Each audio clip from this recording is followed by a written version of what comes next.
Hello and welcome to Daily News Simplified, an answer to what, why, and how of newspaper analysis from the perspective of civil services examination. Today we have taken up daily edition of the Hindu newspaper dated 18th of August 2023. The articles that we shall take up today have been displayed on the screen, and let us now begin the discussion.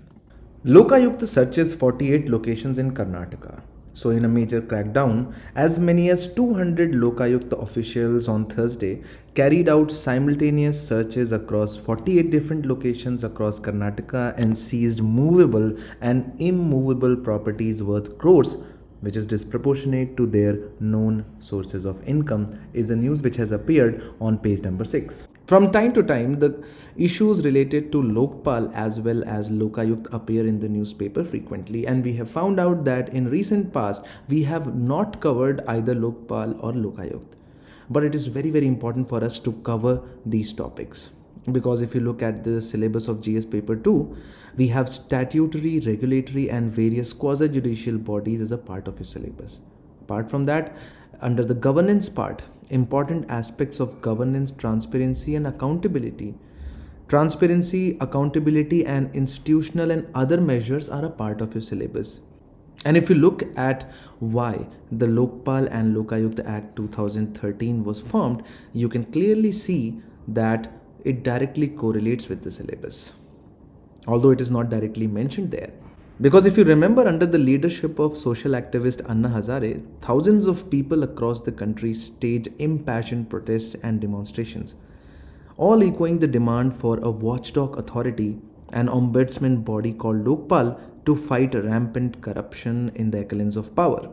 The Anna Hazare movement nearly brought India to a standstill for several months in 2011 and created enough pressure to force the Manmohan Singh-led UPA government to pass Lokpal and Lokayukta Act 2013. And of course, it took another 6 years for NDA government to appoint India's first anti-corruption watchdog in 2019. However, 4 years since the Lokpal was set up with such fanfare, not only has it failed to live up to expectations, even the hype around it seems unjustified, begging the question whether it was such a great idea to begin with.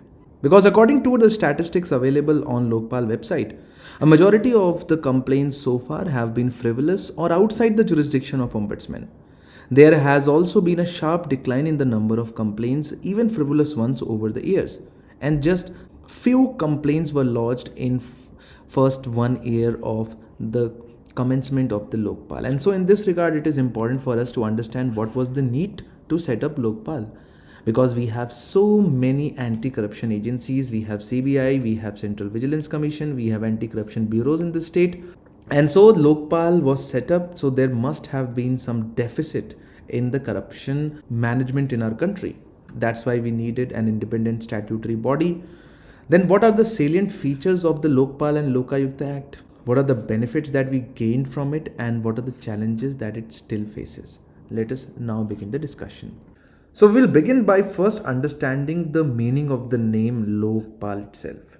So if you look at the word Lokpal itself, it has come from two words which trace their origin in Sanskrit: Lok and Pal.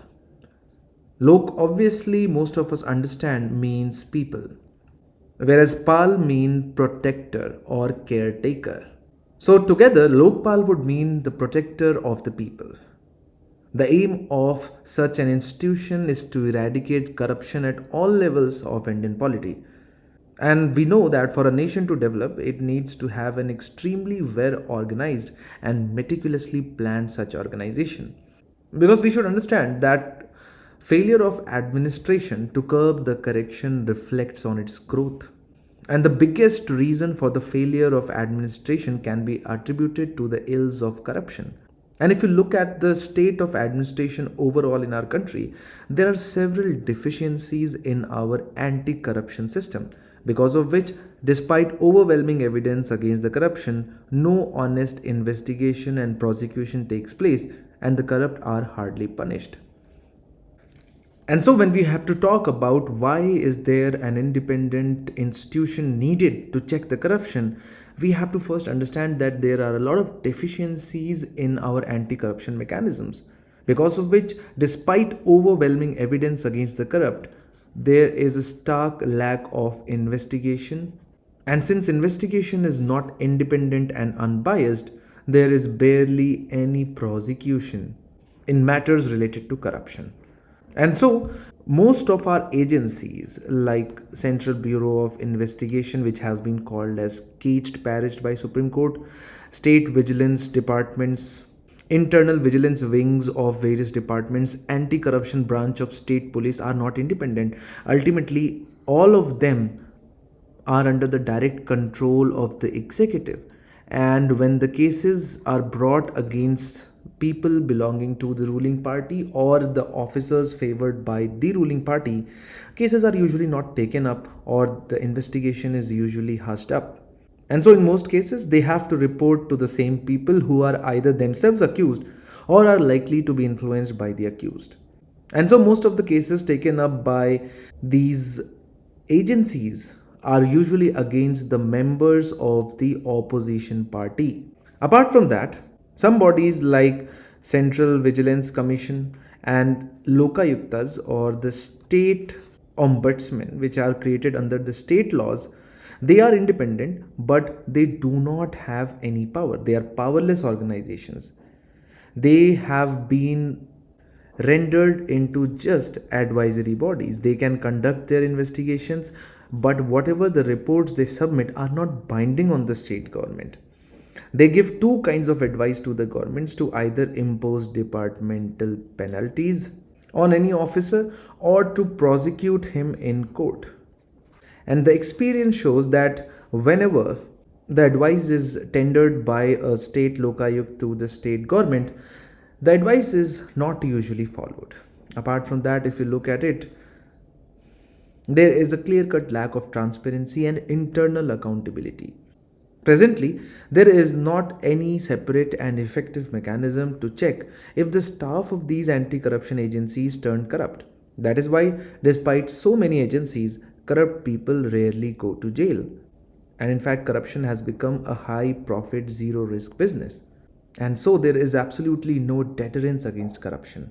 And hence a need was felt to create Lokpal at the central level and Lokayuktas in all the states through a proper legislation, which came in year 2013 after the protests spearheaded by India against corruption. And so it is important for us to understand few basic concepts related to the Lokpal Act 2013. First and foremost, the institutional mechanism itself. And so the Act has established Lokpal for the Union and the Lokayukt for states to inquire into allegations of corruption against public functionaries. And it is important at the same time to look into the composition of Lokpal because it's not that intuitive.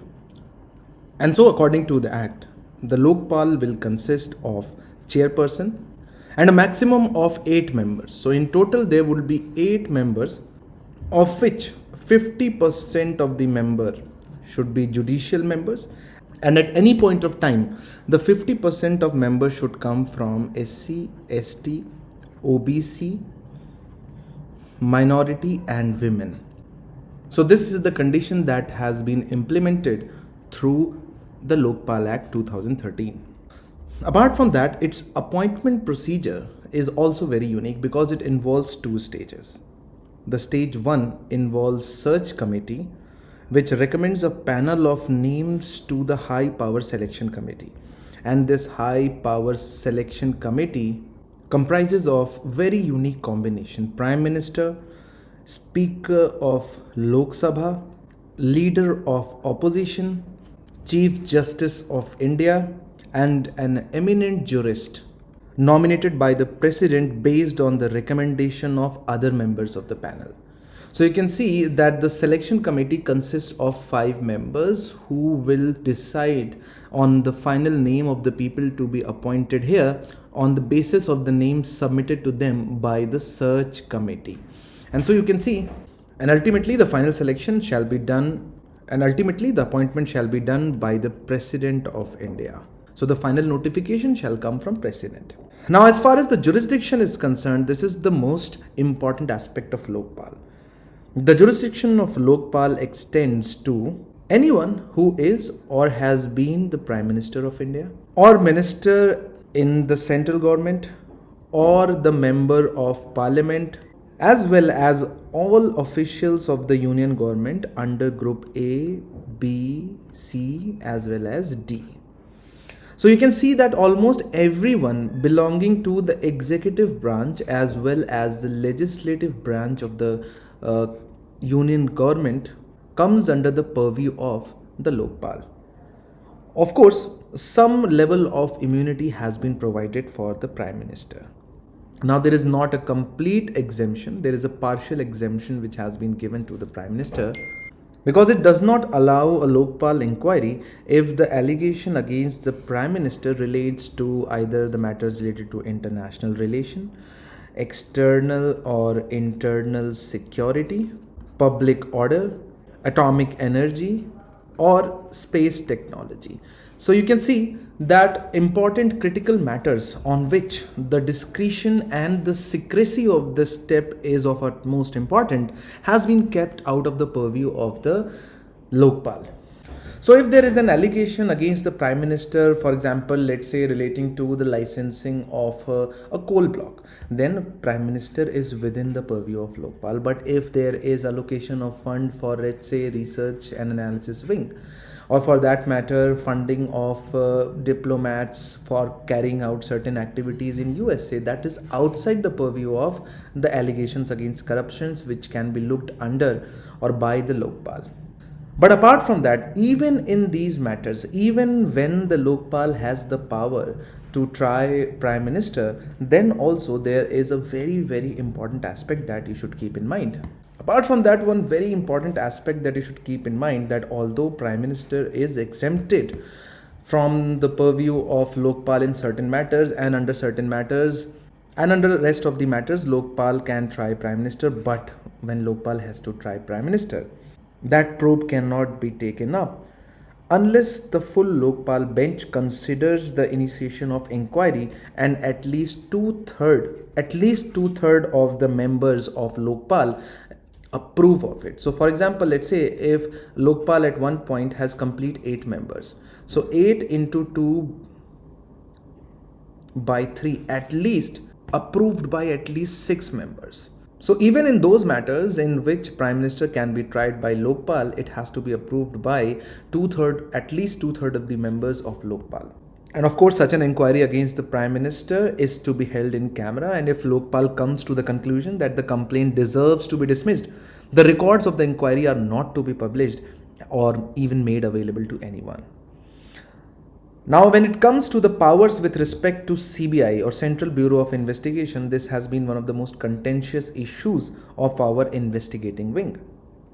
And so the power of superintendence and direction over any investigation, including those investigations conducted by CBI itself, for cases referred to them by Lokpal, shall be vested with Lokpal. So let's say that there is a case of corruption against a union minister, and CBI has been given the responsibility to conduct that investigation, and that case has been initiated by the Lokpal. Now, in that particular matter, who are the officers who will do the job, what are the kinds of evidences that are going to be looked into, how the charge sheet is going to be filed, for all those matters relating to that particular case, CBI will work under the superintendence of Lokpal, and this has been provided to give some level of independence to CBI. And so the provision for confiscation of property has been provided. The Act incorporates provisions for attachment and confiscation of property acquired by corrupt means, even while prosecution is pending. And that is a big power which has been given to the Lokpal. So having looked at the need for Lokpal as well as the main provisions, we can easily derive the benefits of Lokpal as well. We can clearly see that it has very wide jurisdiction because it includes everyone, including the Prime Minister. And so apart from that, it empowers citizens to complain to the Lokpal against corruption by public officials, and hence Lokpal will emerge as a powerful tool for citizens to hold their authorities accountable. Apart from that, it is also applicable to public servants who are not in India, who are serving India from outside. and so it indicates the extraterritorial nature of the jurisdiction of Lokpal. Since the special courts will be set with clear-cut timelines for the disposal of the cases, we can see clearly that the cases will be resolved in time-bound manner. Also, the provisions have been provided for punishing anyone for filing false complaints. And so any kind of frivolous or vexatious complaint will ensure that Lokpal is not misused for political gains or to settle other scores. And also, since the Lokpal can issue directions to agencies in India like CBI, CVC while investigating and prosecuting cases under direction of Lokpal, and this will ensure independent functioning or free functioning of these agencies from the government interference. But even such an important act is not beyond criticism, because first and foremost, you should see that there is a requirement of government approval. The act does not vest power for prior sanction with Lokpal for inquiry and investigation of government officials. And so what is the use of creating such a powerful and so-called independent institution where in order to carry out investigation against a government servant, approval is needed? Apart from that, there is a time frame limitation also, because the act envisages that the Lokpal shall not inquire into any complaint made after 7 years from the date on which the offense has been committed. Now, this restricts the scope, especially in relation to some of the large and complex scams that are exposed from time to time. There are a lot of scams which see the light a decade after they were committed. There are financial irregularities when they were being committed. No one actually paid heed to them, but few years later they come to limelight. But the power has been taken away from Lokpal if the commitment of the crime was 7 years prior to the complaint date, and that is a big problem.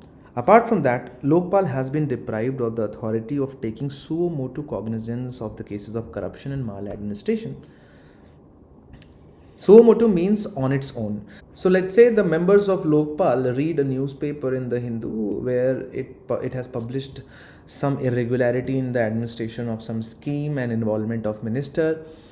Now they would, even if they want to take up that particular scam and investigate it, they do not have power unless and until there is a complaint against it, which is why we say that there is a lack of suo motu powers. It always has to base its investigation only after a complaint has been filed. Apart from that, this is just for Lokpal, but if you look at Lokayukt, state legislatures are free to determine the powers, jurisdiction of the Lokpal of their respective states, and that has become a big problem, because just like local government and the power which is being delegated to the local government varies from state to state, since the Lokpal and Lokayukta Act gives the power to the state legislatures to enact their own Lokayukta with specific powers, this will always mean that not all Lokayukt in our country are equally powerful. National education policy, a flexible policy. States free to adapt according to their requirements, says the finance minister. So the new education policy 2020 is a progressive policy and the states are free to adapt it according to their requirements, as has been stated by Union Finance Minister. Now, national education policy is a framework which was given by the government 3 years ago. It is a framework which is expected to guide our school curriculum. It is expected to guide our higher education system also. And if you look at the syllabus of JS paper 2, you will find that issues related to health and education is a part of your syllabus. So what we shall do is that we shall first cover the constitutional provisions related to education, starting with fundamental rights, directive principle of state policy, fundamental duties, and also the section of special directives. Then we will understand the administrative setup as to division of the items related to education sector between union as well as the state. Then we will cover the important provisions of National Education Policy 2020 dealing with the reform of school education, higher education, as well as some other announcements which cannot be categorized into school as well as higher education. So let us now begin the discussion.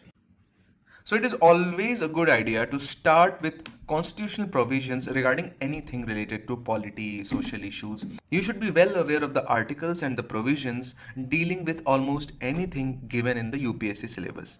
And since we are discussing education, it is important that we look at various articles and provisions related to education in our constitution. So starting with the fundamental rights. Article 15 talks about prohibition of discrimination on various grounds, and this is applicable to educational institutions also which are partially or fully run by the state.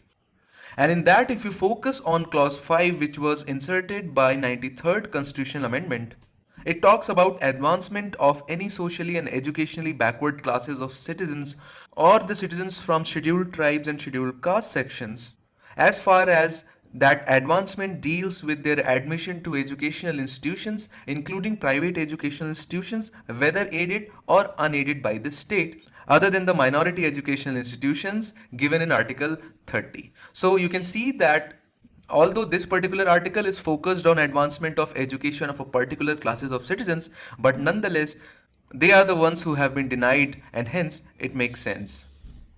Then of course Article 21A, which was inserted by 86th Constitutional Amendment of 2002, which talks about the right to education, where the state shall provide free and compulsory education to all children of the age of 6 to 14 years in such manner as the state may by law determine, and hence a law was enacted to ensure ground implementation of Article 21A. Then Article 28 although deals with freedom of religion, but it also talks about educational institutions where freedom as to attendance at religious instruction or religious worship in certain educational institutions. Then cultural and educational rights of Article 29 and 30 are very important. Because under clause 2 of Article 29, no citizen shall be denied admission into any educational institution maintained by the state or receiving aid of the state funds on grounds only of religion, race, caste, language, or any of them. So these provisions have been included to ensure that no children belonging to a particular group of our society is deprived of education. Similarly, Article 30 gives right to all minorities, whether based on religion or language, to establish and administer educational institutions of their choice. Then we move on to the part 4, which is directive principles of the state policy. In this, Article 45 and Article 46 talk about education. Article 45 focuses on early childhood care and education for all children until they complete the age of 6 years, whereas Article 46 talks about promotion of educational and economic interests of scheduled castes, scheduled tribes, and other weaker sections. Then we don't have to forget fundamental duties, that is part 4A of our constitution, where the subsection H talks about development of scientific temper, humanism, and spirit of inquiry and reform, which directly deals with the education. And then finally, the last fundamental duty talks about duties of parents and guardians to provide opportunities for education to his child, or as the case may be ward, between the age of 6 and 14 years. This was also inserted by 86th Constitutional Amendment of 2002. Then the next set of instructions related to education has been given in Article 350 and 351. So Article 350A facilitates or ensures the instruction in mother tongue at primary stage.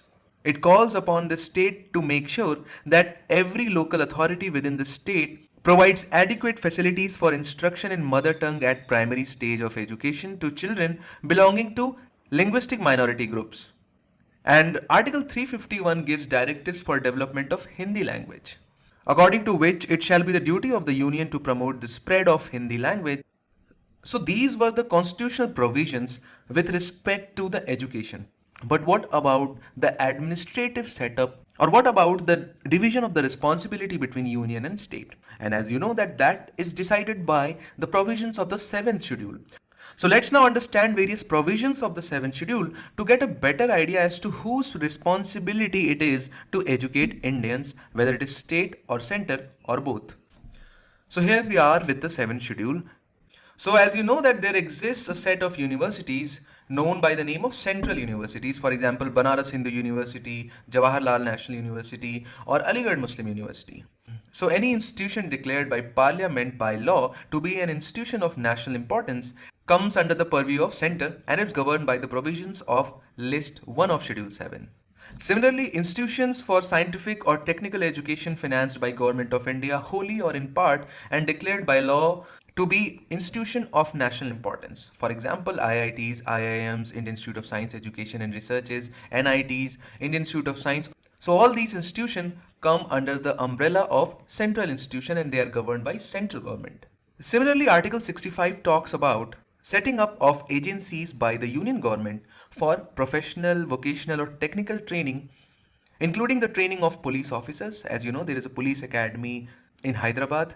Then it enables the central government to establish and run an institution for the promotion of special studies or research, and it does the same for scientific or technical assistance in the investigation or detection of the crimes. And similarly, entry number 66 talks about coordination, determination of standards in institutions for higher education or research and scientific and technical institutions.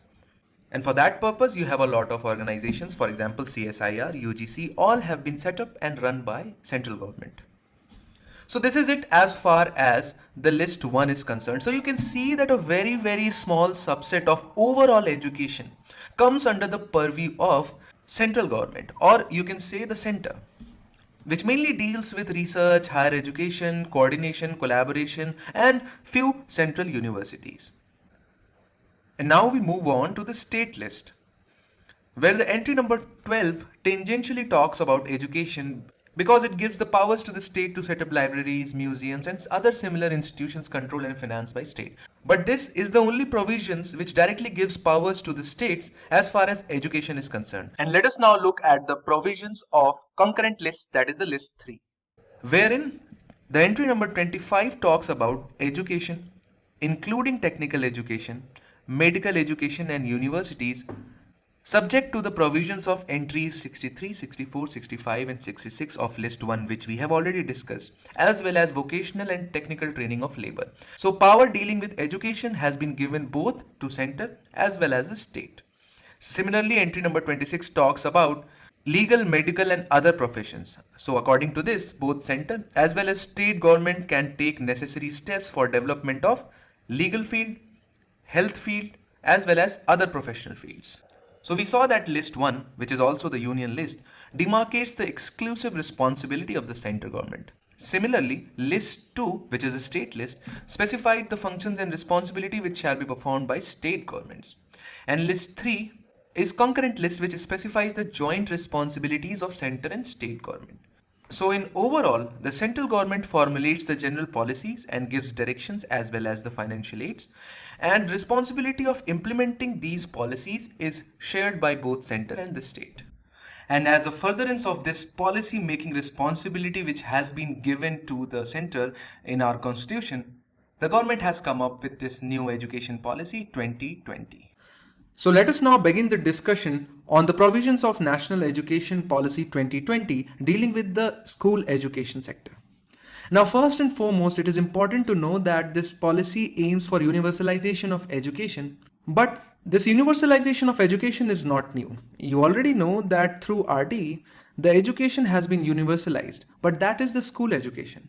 But a watershed moment in India's education scenario is that this particular policy will aim to universalize education from preschool to secondary level with 100% gross enrollment ratio by 2030. By attempting to achieve this, National Education Policy 2020 will bring 2 crore out of school children back into the mainstream through open schooling system. Also, the National Education Policy is going to replace the current curricular structure, which is based on 10+2 setup. So you can say that current curriculum is fragmented into 2 parts, till class 10 standard and then 11th and 12th. But now the government is going to break down this curricular structure into 4 parts, which will be named as 5+3+3+4. The first 5 years shall be 3 to 8 years. Next 3 years will be 8 to 11, then 11 to 14, and finally 14 to 18 years respectively. Now, the rationale given by the government is that this will bring hitherto uncovered age group of 3 to 6 years under the school curriculum. which has been recognized globally as the most crucial stage for development of mental faculties of child. Now you might ask that what about the initial preschool education where that shall be given, and that shall be given in Anganwadi centers which have already been opened by the government. Now under this new curriculum, there is going to be few foundational changes in the way we educate our children.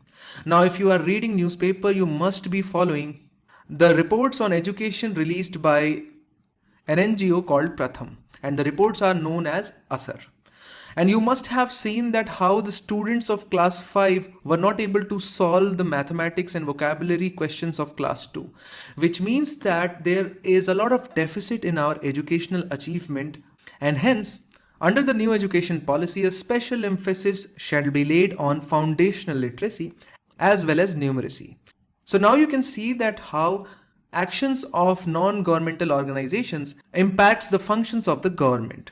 Because had it not been for the rigorous and the serious attempts made at formulating these reports, our government policy making would not have focused on the foundational numeracy and literacy. Also, the government is going to do away with the rigid separation between academic, extracurricular as well as vocational streams in schools. And vocational education will be started from class 6 in all the schools along with the internships. Now, continuous evaluation as well as the training of teachers is equally important.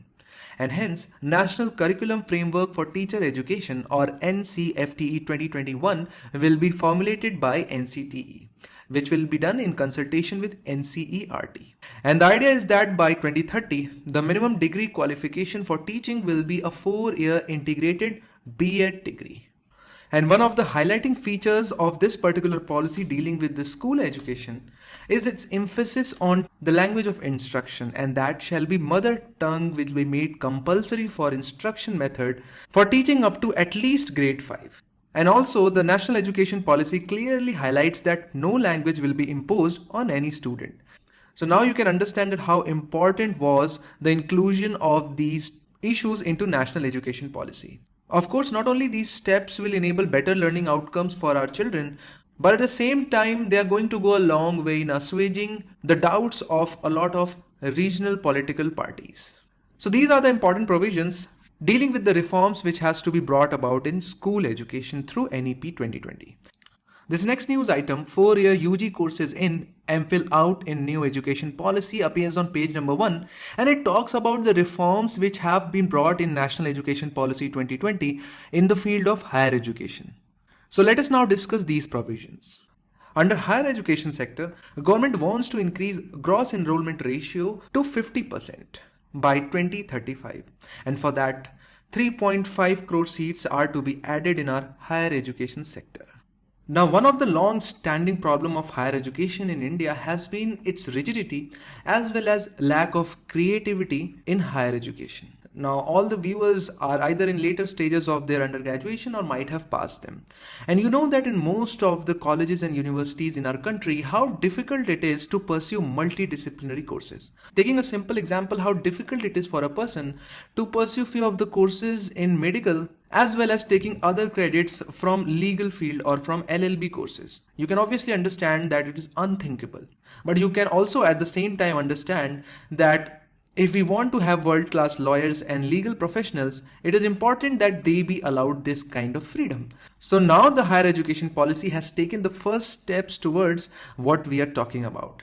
The policy envisages broad-based, multidisciplinary, holistic undergraduate education with flexible curriculum, which will allow for creative combinations of subjects, as well as it will allow for integration of vocational education. Apart from that, it is going to allow for multiple entry as well as exit points into our higher education system. Now, to make this point clear, you know that for entry into any kind of academic stream, you need to have certain level of qualification. For example, if you want to pursue technology, you have to have maths as one of your majors in your higher secondary. Or for example, if you want to pursue a certain course in postgraduate, you have to have similar or related undergraduate degree in order to be able to pursue that. So what that does is that it creates a tunnel where if you have taken an entry at certain point, only then you can achieve that destination. Whereas all the people who have missed this particular entry then will be devoid of any kind of opportunity in this field, and hence the government is going to enable multiple entry as well as exit points. Also, the government has come up with a very innovative idea of academic bank of credits, which shall be established to facilitate transfer of credits. Now, first and foremost, this is going to be a digital bank. Now, you might ask a question that why is this particular bank is needed? Let's say if a person is pursuing her BA from a particular institute known by the name of I. And under the new education policy, the transfer of the courses have been allowed from Institute I1 to the second university I2. And if this person A wants to take a transfer from this particular institute to the another, what about the kind of courses as well as the credit that she has earned already in the I1? And this bank will take care of all her higher education credits into one particular bank, which she can demonstrate anywhere across the country or even the world, and which shall be taken into account while her final degree is being made. So this is quite a novel concept and it should be welcomed by all of us. Now, government has also announced in the national education policy of creation of an apex body for fostering a strong research culture and building research capacity across higher education, and that shall be known by the name of National Research Foundation. Obviously, you can now understand that why this was done. Now, because India's higher educational institutions lag a lot when it comes to research and education creation. Most of our higher education centers work satisfactorily as far as the propagation of education is concerned. They impart education quite well, but when it comes to creating new knowledge, they lag a lot, and hence the National Research Foundation is going to take care of all those things. And then finally, the most important topic is Higher Education Commission of India. The NEP paves the way for a single overarching regulator for higher education, which will replace UGC and All India Council for Technical Education. Now, this single regulator, which will be called Higher Education Commission of India, will have 4 independent verticals to carry out the functions of regulator that shall be known by the name of National Higher Education Regulatory Council. Next vertical shall be about standard setting, which shall be known by the name of General Education Council. Then Higher Education Grants Council shall handle the function of funding, and National Accreditation Council shall fulfill the task of accreditation. Now, if you're following current affairs, you must know that there is a draft Higher Education Commission of India, repeal of University Grants Commission Act 1956 Bill 2018, which is already under consideration. So a lot of students ask doubt related to policy, acts and bills. Now you can understand that policy is like a framework which gives the direction, but it does not have any kind of legal backing behind it. And after the policy has been laid out, various acts and executive orders are given out by the government to actually implement various provisions of the policy. The national education policy will also do away the distinction between private and public sector colleges as far as regulation, standard setting and accreditation is concerned. Of course, there will remain differences in funding, and finally other provisions also. Starting with National Educational Technology Forum, which shall be an autonomous body which will be created to provide a platform for free exchange of ideas on the use of technology to enhance learning, assessment, planning and administration. Now next, Gender Inclusion Fund is very important and also very innovative. National Education Policy 2020 emphasizes setting up of Gender Inclusion Fund as well as special education zones for disadvantaged regions and groups. What it will do, how these provisions shall be utilized, will become clear in successive days as more and more details emerge out of National Education Policy 2020. And finally, and easily one of the most debatable provision which has been included in this particular policy is that it paves the way for entry of foreign university into our country. Although the Foreign Education Institutions Regulation of Entry and Operation Bill was laid down in the Parliament in 2010, and since then this topic has been in news. Now the National Education Policy states that the world's top 100 universities shall be facilitated to operate in the country through a new law. So obviously the government must have planned for a new law which shall enable the entry of foreign universities in our campus. And you are going to see a lot of editorials appearing in the Hindu in coming days on matters which will support this provision as well as oppose this provision. So get ready to make extensive notes on these topics. So this is it as far as the discussion on National Education Policy 2020 is concerned. All these notes shall be provided in the PDF in the form of screenshot. Try to memorize them, especially the constitutional provisions and the key features of National Education Policy 2020. Supply shocks not over. Inflation to be well above 6% in second quarter. So the incidence of supply shocks was not over, and the elevation in vegetable prices had extended into first half of August, RBI officials wrote in an article in RBI Bulletin released on Thursday. Now, inflation is one of the very important determinants of economic growth, and not just economic growth, but the growth of UPSC aspirants as well, because just look at this instance from 2020 prelims examination, where UPSC asks, consider the following statements. Statement 1. The weightage of food in Consumer Price Index CPI is higher than that in Wholesale Price Index known as WPI. Statement 2. The WPI does not capture changes in the prices of services which CPI does. Statement 3. Reserve Bank of India has now adopted WPI as its key measure of inflation and to decide on changing the key policy rates. Which of the statement given above are correct? And now you can easily understand how inflation becomes important for UPSC, especially the prelims stage as well. And let me assure you that this is not very easy question. It requires you to have a clear-cut understanding of CPI, WPI and how they are different. And so we will begin with that comparison, and then we will go on and understand how we calculate inflation, and then what are the factors which are driving the current inflation rate in our country. And let me tell you this important coincidence. In the DNS dated 4th of January 2020, which is like 8 months before the prelims examination, we discussed this chart which has all the information it takes to solve this question. And so we'll start the discussion with the same comparison chart between WPI and CPI. So WPI is measure of inflation at the wholesale level, whereas CPI is the measure of inflation at the retail level. So you know that buyers exist both at the consumer level, which we form important part, because we don't go to the wholesale market for vegetables. We go to the local retailer or the grocery shop. Whereas the business people, the people who are involved in business, have to go to the wholesale market. And so the markets exist at two levels, and hence the inflation exists for these two different markets. And so that is why the calculation of WPI is done by Ministry of Commerce and Industry, because that is not something which is impacting the consumer directly. Of course, indirectly it does. But that is an easy way to remember who calculates WPI, because it is for wholesale market, and so Commerce and Industry Ministry is the one concerned with it. Whereas the CPI, which is the Consumer Price Index, is calculated by National Statistical Office or NSO under the Ministry of Statistics and Program Implementation. For both of them, the base year is 2011-12 and 2012. Now, the basket of goods under the WPI is different from basket of CPI. Because under WPI, you have primary articles, manufactured products and fuel and power. And highest weightage is given to manufactured products. Whereas if you look at CPI, the one which is consumed or centered around consumers, consists of what we consumes or what we spend maximum on, which is food and beverages, pan, tobacco and intoxicants, clothing and footwear, housing, fuel and light, miscellaneous, which includes services of education and healthcare, and transportation, which is also a service.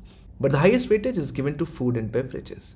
So on an average, an Indian household has the maximum expenditure on food and beverages, and that is why highest weightage has been given in the CPI to this particular category. Now, when the food prices increase, which is what is happening now, will it impact WPI the same way as it does CPI? Of course no, because you can see that the highest weightage is given to manufactured product, and so the impact of increase in food items is less on WPI as compared to CPI, since the WPI provides higher weightage to manufactured products and lower weightage to food items. Whereas the impact of increase in food items would be much wider on CPI because it has the highest weightage of foodstuffs. Now, as you can clearly see, there is no health, education and transportation here, and so under WPI, there is no service sector which is included, but it forms an important part of the CPI. Under WPI, there is no inclusion of taxes, whereas CPI has the inclusion of taxes. Now, we know that RBI has been given a mandate to maintain the inflation rate between 2 to 6% or 4% plus minus 2%. Now what is this value, whether it is WPI or CPI? Now the government does not want the average consumer to face the inflation at a very high rate. And so it makes sense that RBI is required to maintain CPI rate of inflation of 4% with a deviation of 2%, whereas RBI does not take into account WPI. So RBI targets inflation rate, which is CPI. And so let us now go back to the prelims 2020 question and try to solve it. The weightage of food in consumer price index is higher than that in WPI, which is correct. We have seen that. WPI does not capture changes in prices of services, which CPI does, which is also correct. RBI has now adopted WPI. No, this is wrong because RBI has adopted CPI as its key measure of inflation and to decide on changing the key policy rate. And so the statement 1 and 2 are correct, leading us to the right answer A. And so often students ask about the base effect. What is this base effect? Now to understand the base effect, we'll have to go through some calculations. You know that rate of inflation in current year depends on the rate of inflation in the previous year because the rate of inflation is equal to prices in the current month minus prices in corresponding month of the previous year divided by prices in the corresponding month of previous year into 100. And so, if the prices were very high in the same month last year, which means that denominator would have high value and so you will have low rate of inflation because of base effect. Similarly, if the prices were very low, unusually low in the same month last year, your denominator will be low and hence your rate of inflation will be high because of the base effect. And so let us understand these two scenarios. Under scenario 1, let's say the price of an item A in 2019 May is 100 rupees and in May 2020 it is 150 rupees and in May 2021 they have increased to 200 rupees. So how are you going to calculate the inflation? For the first year, inflation would be calculated for May 2020. It would be done in a way by applying this formula. Prices in current month, which is 150, minus prices in corresponding month of the previous year, which is 100, divided by prices in corresponding month of the previous year, divided by 100, which is 50 by 100, which is 50% inflation. And similarly, if you apply the same formula, it comes out to be 33.33%. Because then you are going to subtract 150 from 200 and divide it by 150 into 100. Again, to show you how the base effect changes the whole game, you have the same starting point and the same ending point, but the middle point is different. So let's say for an item B, it starts at 100 just like item A, but in May 2020 it was 110. So rate of inflation was 10%. In May 2021, the prices have gone up to 200, just as the way item A has gone. But item A has 33.33% inflation rate, whereas item B has 81.81% inflation rate, just owing to the base effect. Because the base would be 110 in this case and 150 in this case. And so this is what is known as base effect. And so let us now quickly understand the reasons behind the inflation in our country right now. And there are 4 reasons behind that. Imported inflation, increase in certain food items prices, increase in services prices, and low base effect, which we just understood. So increase in global commodity prices such as crude oil, edible oil, all of us are feeling this particular instance of higher crude prices. And so since most of the things are being transported on crude oil, and so of course the increase in the prices of petrol and diesel would be reflected in everything else. Similarly, there are certain food items which are getting expensive, for example, eggs, edible oils, fruits and pulses. Similarly, the prices of health, transport and communication sector services have gone up, and we know that services are included in CPI. And due to lockdown last year, the prices of most of the goods had declined because of the low demand. And so that is why we have low base effect, which would reflect in higher inflation prices. Also at the same time, aspirants often come across such terms such as headline and core inflation. Now, headline inflation simply refers to the inflation in the CPI or even the WPI, covering all the categories of goods and services. So that is complete CPI and WPI. But on the other hand, the core inflation excludes the volatile categories. such as food, fuel, in order to measure the increase in the prices of goods and services in general. So you know that due to various reasons, some or the other component of CPI and WPI would deviate from the general trend. So for example, if the rate of inflation in general is low, but for let's say sudden reduction in rainfall, the prices of vegetables shoot up. But that is quite temporary, but that will take up the overall inflation trend high in that particular month. But that is not what is the general trend, and that general trend is called the core inflation. And so a drastic fall in the food and fuel prices can bring down the headline inflation by a large extent. However, the core inflation may remain unaffected. So don't get confused. RBI right now is targeting CPI headline rate of inflation, which is the complete CPI and not the core inflation. Now, a debate which has cropped up in last 2 years is that what should be actually targeted by RBI, whether it is headline, which is what is RBI doing right now, or should it resort to targeting the core inflation, because which is what is the normal trend.